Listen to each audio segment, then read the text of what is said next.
Дай да видим от другата страна щетата. Оп, ето го и причината този автомобил може би да бъде продаден е ето тази щета, която попречива да отвориме вратата, което не е добре.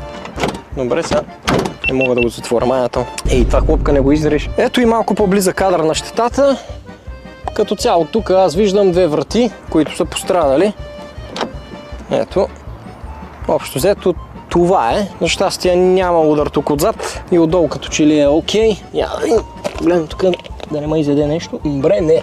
Всичко е наред. Всичко изглежда добре. Щетата не е нещо страшно със сигурност на тази кола. Не знам дали ще успеят да се намерят две врати. Все пак е малко по-нов модел и не знам как ще стоят нещата. Може да се наложи да се поръчват от Америка. Другия вариант е по-скоро да се оправят тия врати. Окей, за предната да речем, че ще се оправи, обаче задната е доста зле. Вие какво мислите? Това според вас как стоят нещата тук? Я да видим сега, дай да видим багажника как е. Тук е изпаднала една табела. Ако някой иска табела, става за мотор. Отзаде е Overland 4x4 естествено. Страхотна кондиция бих казал, че аз тук съм в храстито.